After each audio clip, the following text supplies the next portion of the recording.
हाँ तो गाइस कैसे हो student. Term symbol spectroscopic term की बात करी। आज बात करेंगे स्टूडेंट अपन तानेबे सुगनो डायग्राम। बेस तैयार है सभी का, ठीक है। बेस तैयार होगा और मैंने तैयार करवा भी दिया था, ठीक है। अब बात करेंगे अपन तानेबे सुगनो डायग्राम। कौन सा डायग्राम सर? तानेबे सुगनो डायग्राम, ठीक है। उससे पहले अपने पास अपने कुछ टर्म है वो लिख लीजिए, क्योंकि स्पेक्ट्रोस्कोपी अगर यूनिट स्टार्ट कर दी है और ढंग से लिखेंगे, ठीक है। हाँ या ना बोल यार, ठीक है। तो यहाँ पर मैंने स्प्लिटिंग बता दी थी, ठीक है। ओरिजिनल डायग्राम के लिए अलग है और उसके लिए अलग है, ठीक है। सबसे पहले अपन तानेबे सुगनो डायग्राम की बात कर रहे हैं, इसलिए तानेबे Sugano diagram. तानेबे Sugano diagram based है किसके लिए? ओरिजिनल डायग्राम से, क्योंकि इसके द्वारा ऑक्टाहेड्रल व टेट्राहेड्रल दोनों क्या किए जा सकते हैं? स्पेक्ट्रोस जो स्पेक्ट्रा है वो प्राप्त किए जा सकते हैं स्टूडेंट। आ गया समझ में? ठीक है। अब कोरिलेशन पॉइंट, कोरिलेशन डायग्राम, मूल्यांकन ड्रम, ठीक है। मूल्यांकन ड्रम सिंबल हो गए थे अपने। एस को A1 लिखेंगे, P को T1 लिखेंगे, D को E1 प्लस E2 लिखेंगे और F को A2 T1 T2। G में कौन सा आएगा? A1 EG आएगा, H में EG आएगा और इस प्रकार से आएंगे, ठीक है। Same field strong field splitting होगी तब अलग होगी। मूल्यांकन ड्रम कब लिखी जाएगी? जब क्या हो? वीक फील्ड स्प्लिटिंग हो। अब इसके बाद में लिखिए, इसके बाद में लिखिए स्टूडेंट, क्या लिखेंगे? इसके बाद में लिखिए स्ट्रॉन्ग फील्ड स्प्लिटिंग। इसमें लिखिए जब लिगेंड स्ट्रॉन्ग मेटल आयन के साथ, जब लिगेंड स्ट्रॉन्ग मेटल आयन के साथ अप्रोच करते हैं तो इंटरेक्शन मेटल सेंटर व लिगेंड ऑर्बिटल के मध्य, ठीक है। यानी क्या होगा? अगर स्ट्रॉन्ग के साथ करेंगे तो ज्यादा रिपल्सन होगा, भी वीक में कम होगा, स्ट्रॉन्ग में ज्यादा होगा। फिर स्ट्रॉन्ग मिला लेते हैं, लिगेंड क्या हो? स्ट्रॉन्ग हो, लिगेंड स्ट्रॉन्ग हो। और ये मेटल ऑर्बिटल के साथ क्या करेंगे? रिपल करेंगे। रिपेल करेंगे तो ज्यादा स्प्लिटिंग हुई, मतलब ज्यादा होगा। ऑक्टाहेड्रल टेट्राहेड्रल दोनों ही बात कर सकते हैं। स्ट्रॉन्ग स्प्लिटिंग हो रही है तो इसका मतलब ज्यादा एनर्जी हुआ, ठीक है। इसलिए अपन DQ के रूप में लिखते हैं ना एनर्जी ऑक्टाहेड्रल टेट्राहेड्रल की स्ट्रॉन्ग के हिसाब से ज्यादा होगी, ठीक है। अब इसके बाद कोरिलेशन पॉइंट, कोरिलेशन पॉइंट लिखिए। For left see absent of ligand field, यानी क्या है? फॉर लेफ्ट यानी एब्सेंट ऑफ लिगेंड फील्ड के ऑर्बिटल। यहाँ लिगेंड फील्ड बहुत लेस पाया जाता है तथा फ्री आयन ट्रम्स देखने को मिलते हैं। लिगेंड फील्ड बहुत ही कम पाया जाता है, नहीं लिगेंड का जो क्या है प्रभाव बहुत ही कम पाया जाता है। फॉर राइट यानी राइट के लिए strong field the state for largely determine the ligand field. Strong field क्या काम करती है? लिगेंड है उसको क्या किया जा सकता है? लिगेंड फील्ड को डिटरमाइन किया जा सकता है। और लेफ्ट हो गया, लेफ्ट और राइट को रिलेशन पॉइंट है ये। लेफ्ट और राइट ये बताऊंगा मैं आगे जब आपको समझ में आएगा। लेफ्ट और राइट का मतलब क्या? एक को डेड डैश से, एक को इस प्रकार से करेंगे। ये लेफ्ट अगर अपन डॉट डॉट मानेंगे स्ट्रॉन्ग फील्ड वाली, ये मानेंगे वीक फील्ड वाली। वीक फील्ड में क्या होगी? एनर्जी स्प्लिट नहीं होगी, ऊपर के ऊपर चल जाएगी। जैसे T2G कक्षा में D4 की बात कर रहा हूँ, 3 तो नीचे रहेंगे, चौथा ऊपर जाएगा, लेकिन स्ट्रॉन्ग फील्ड तो मिल जाएंगे। तो इसको अलग अलग करेंगे अपन, ठीक है।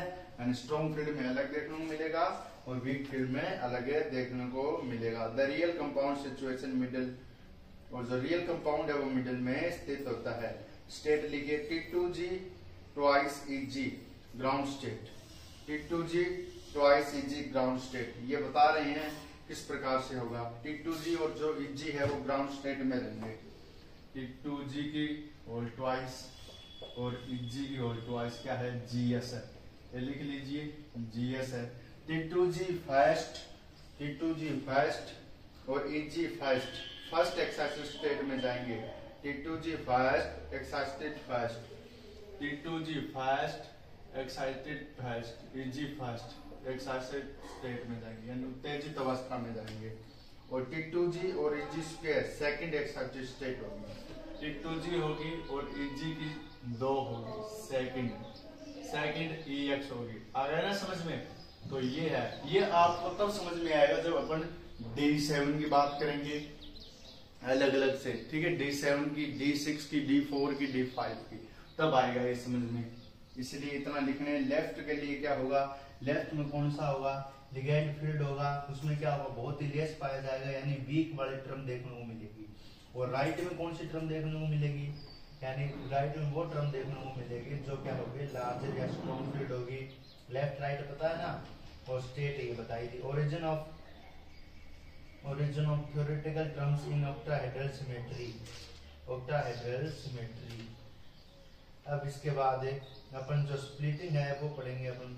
इससे पहले अपन पढ़ लेते हैं क्या ऑर्गल डायग्राम में तानवी सुगनो डायग्राम। इतना आ गया। अब को रिलेशन बताऊंगा, वो बताऊंगा अपन को नेक्स्ट लेक्चर में। पहले तानवी सुगनो डायग्राम पे आते हैं, क्योंकि ये अलग बात है। ये इजी अपनों ने पढ़ा होगा रे एमओटी में, एक का इजी T2G, इजी को इजी से मिला दो, T2G को T2G से मिला दो। हेडिंग डालिए तानवी सुगनो डायग्राम। को रिलेशन वाला मैं बाद में बताऊंगा, इतना बता दिया वो लिख लेना, उसके बाद में पेज छोड़ देना। तानवी सुगनो डायग्राम इसमें लिखिए, यह डायग्राम या यह कंसेप्ट तानवी सुगनो दो वैज्ञानिक द्वारा दिया गया, दो वैज्ञानिक द्वारा दिया गया। इन्होंने बताया कि यूवी विजिबल और electromagnetic absorption spectra Tanvi सुगनो diagram के द्वारा प्राप्त किए जा सकते हैं। दूसरा, यह डायग्राम, ये की पॉइंट है, यह डायग्राम लो व हाई दोनों स्पिन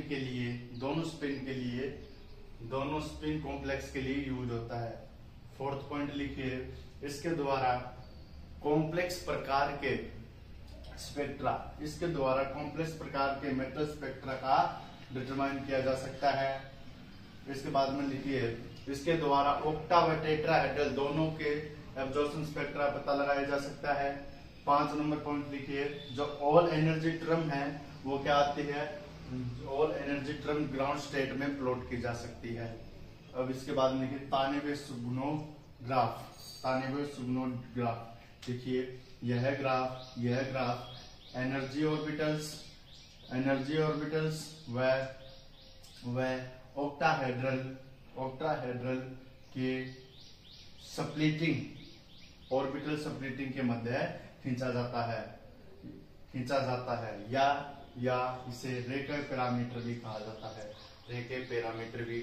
है। समझ गए, रेके पैरामीटर यानी जो ग्राफ एनर्जी व ऑर्बिटल के मध्य बनाया जाएगा उसे अपन कहेंगे, ठीक है, रेके पैरामीटर कहेंगे।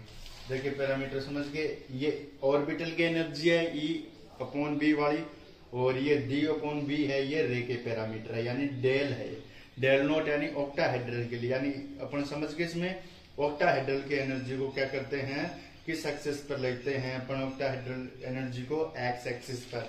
तो लिखिए, जो एक्स एक्सिस है वो तानवी सुगनो डायग्राम की, एस एक्सिस है वो तानवी सुगनो डायग्राम की लिगेंड फील्ड स्प्लिटिंग पैरामीटर को बताती है, या रेके पैरामीटर को। और जो वाई एक्सिस है वह एनर्जी की टर्म बी द्वारा मापी जाती है, बी लिख रखा है, उसके द्वारा मापी जाती है। आ गया, एक्स एक्सिस तो बताएगी लिगेंड फील्ड स्प्लिटिंग को, और ये क्या बताएगी, बी टर्म को बताएगी, ये लिख लीजिए। अब इसके बाद में मैं बात करने वाला हूँ बहुत ही इंपॉर्टेंट गाइस, बहुत ही इंपॉर्टेंट। पहले एक सारणी बना दूं जिससे तानवी सुगनो डायग्राम अपने को अच्छे से आ जाए। तो देखिए, इंपॉर्टेंट है, ध्यान रखना बस। हाँ तो गाइस, अब देखिए स्टूडेंट, क्या बढ़िया बात है। यहाँ पर ये डायग्राम आप उतार लीजिए, और ये मैंने बता दिया है, और ये बहुत इंपॉर्टेंट है।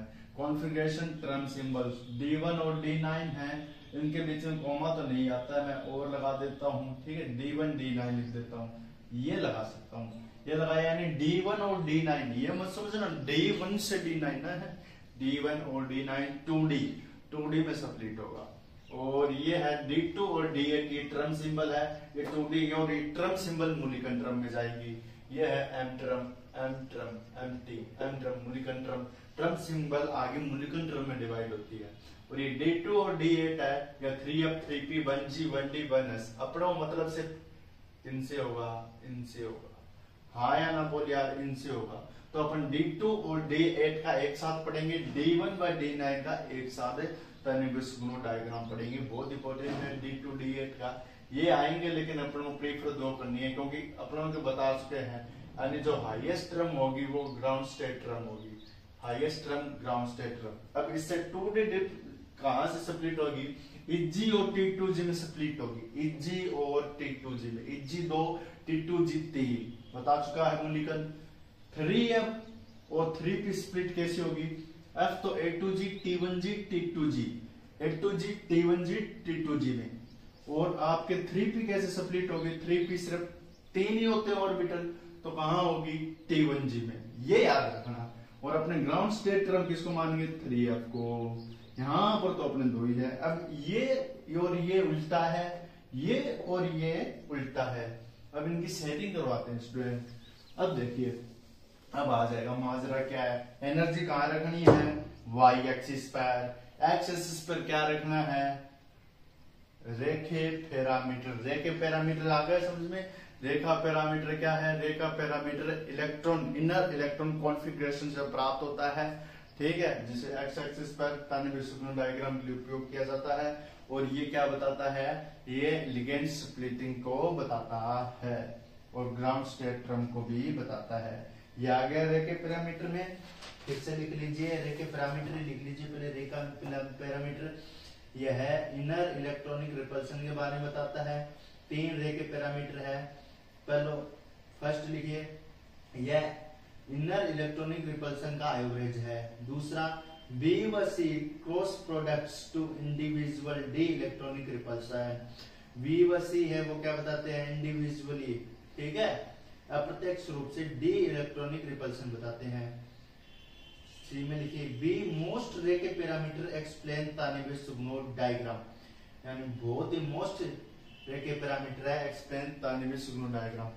B नोट आ रहा था ना, रे बी था ना, ये मोस्ट रेखे पैरामीटर, मोस्ट रेखे REACH, ठीक है, रेखे, ये रीच है, रेखे REACH, ये रेखे, यहाँ पर इसका नाम रेखे है, ठीक है, ये रीच पहुंचना, ये बी है, ये मोस्ट रेखे पैरामीटर है तानेब सुगनो, ताने बाई सुगनो। ये भाई इस प्रकार के नाम तो कहां मिल सकते हैं, जापान वाले रख सकते हैं, ठीक है, तो इस प्रकार से निंजा हथौड़ी, इस प्रकार से जापान वाले रख सकते हैं। ये रेखा पैरामीटर है, B not del not upon B लिखा है, इसलिए लिखा है एक सी भी रेखे पैरामीटर होता है, ये इनर इलेक्ट्रॉन कॉन्फ़िगरेशन बताता है, लेकिन ये लेस है, ये लेस है, तानेब सुगनो के लिए इसका उपयोग नहीं किया जा सकता, इसका उपयोग करते हैं।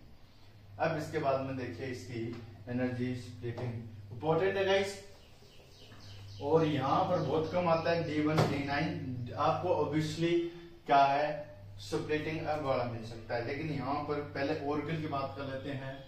ऑर्गल डायग्राम ये है, ऑर्गल बता देता हूं मैं साथ साथ में, ये तानिबी है, ये तानबी है, ये टिब्बी लिख देता हूं मैं। यहाँ पर obviously del not upon B मिलेगा सर, ठीक है, ये ऑर्गल बना दिया। यहाँ पर सर एनर्जी मिलेगी E अपॉन बी की। अब देखिए यहाँ पर अगर मैं बात करूं तो 2D टर्म है, कौन सी है, 2D, ये D1 के लिए बना रहा हूं मैं, ये D1 के लिए बना रहा हूं, 2D टर्म है सर, 2D टर्म है, यानी 2 तो आएगा, 2D है, D2 है या 2D है, D2 है या 2D है, कौन सी टर्म है, D2 होगी स्टूडेंट, ठीक है। तो अपन बात कर लेते हैं D1 के लिए, 2D टर्म है, 2 और D इस प्रकार से होगा।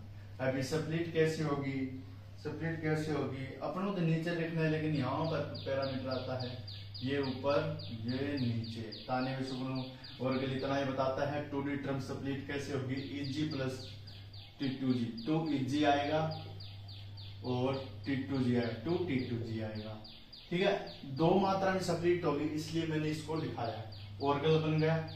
यहाँ पर देखिए स्टूडेंट, यहाँ पर इसका स्पेक्ट्रम भी बना दिया जाएगा, ग्राफ अलग भी बना सकते हैं। ये ऑर्गल है D1 का, ये यहाँ पर तानिब सुगनो है, मैं बता देता हूँ, ये आ गया तानिब सुगनो, यहाँ बना देता हूँ। अलग अलग अपन लेक्चर ज्यादा कर दें, लेकिन समझ में आना चाहिए। यहाँ पर 2D है सर, 2D रखो, 2D है, यहाँ पर सर B नोट है, B अपॉन E है, E अपॉन B है, E अपॉन B है sir, del not upon B है, इतना है। अभी 2D स्प्लिट कहां से हुई है सर, 2 में स्प्लिट हुई है, 2D 2 में स्प्लिट हुई है। कैसे कैसे स्प्लिट हुई है, ये 2D हुई है सब दो में, एक ऊपर गया एक ऊपर गया, और एक कहाँ गया स्टूडेंट, एक नीचे गया, एक ऊपर गया, और यहाँ पर ये क्या गया, एक ऊपर एक नीचे, इस प्रकार से आएगा। ठीक है, ये 2D और ये EG ऑर्गन में तो इस प्रकार से आ जाएगा, और T2G और EG में इस प्रकार से आ जाएगा स्टूडेंट। सॉरी ये ऐसे नहीं बनेगा, ये ऐसे बना स्टूडेंट, क्योंकि एक टर्म है वो ग्राउंड स्टेट में रखनी होती है, यानी ये ग्राउंड स्टेट टर्म है, ग्राउंड स्टेट बोल सकते हैं। ये GS है, GS टर्म में क्या आएगा, EG T2G में ऑब्वियसली 2T2G आएगा, 2T2G आएगा, ये रहा 2T2G, दो इसके लिए लगा दिया, और यहाँ पर ये टर्म आगे लिखे, और यहाँ पर 2EG, ये आ गया स्प्लिटिंग। ये D1 की ताने सुकुन डायग्राम है, ये बता रही है हाईएस्ट स्टेट टर्म कौन सी है, 2EG, ग्राउंड स्टेट कौन सी है, 2T2G, ये बता दिया। ये है D1 का। अब D9 का और देख लीजिए, D9 का सेम उल्टा है, क्या है स्टूडेंट, उल्टा है D9 का। D9 का क्या आ जाएगा, 2EG नीचे आ जाएगा, इसलिए मैंने इसको साथ में करवाया है। T2G ऊपर आ जाएगा स्टूडेंट, क्या आ जाएगा ऊपर। तो इसके लिए ये नेट में आता है सवाल, इसके लिए कौन सी टर्म होगी, ग्राउंड स्टेट टर्म EG, और T2G क्या होगी, इसके लिए हाईएस्ट स्टेट टर्म। ये आ गया। अब बात करता हूं मैं दो इसके साथ साथ है, साथ साथ साथ नहीं बना, साथ किया। तो इसके बाद में अपन बात करते हैं D2 का हो गया। अब D2 और D8 की बहुत इंपॉर्टेंट है, और इसको ये ऐसे और बना लेना स्टूडेंट, इसका ग्राफ बनाऊं, इसमें लिख लेना 1 2 3 4, यहाँ पर लिख लेना 0 10 20 30 40। यहाँ पर स्प्लिटिंग टर्म पूछ लेना अपने, स्प्लिटिंग टर्म, तो 2D और लिखना, तो 2D स्प्लिटिंग टर्म हुई है, यहाँ पर मैंने लिख दिया ये स्प्लिटिंग टर्म है। मूल्यांकन टर्म किस क्या है इसकी, ग्राउंड स्टेट मूल्यांकन टर्म 2EG, हाईएस्ट मूल्यांकन टर्म कौन सी है, 2G। ये लिखना है अपने, वो आ जाए तब, इसलिए मैं इसको शॉर्टकट में बताता हूँ। अब अपन बात करेंगे दो और, ठीक है, दो और वो करेंगे अपन नेक्स्ट लेक्चर में। ओके गाइस बाय, मिलते हैं नेक्स्ट लेक्चर में नेक्स्ट वीडियो के साथ। पहले मैं इसका ग्राफ तो बता दूं यार, यहाँ पर ग्राफ तो बता दूं, यहाँ पर 10 20 30 40 2 4 6, यहाँ पर ग्राफ की बात करूं मैं, ये आ जाएगा 2T2, यहाँ पर 2EG, यहाँ पर 2T2, ठीक है, और यहाँ पर एक ही सिंबल प्राप्त होगा स्टूडेंट, यानी 2T2G से कहां तक जा सकते, 2EG। तो इसलिए क्या होगा, एक स्पेक्ट्रा, वन स्पेक्ट्रा या वन पीक क्या होगी, प्राप्त होगी। ये है इसका स्पेक्ट्रोस्कोपी, एक ही पीक मिलेगी, ग्राफ ऐसे आएगा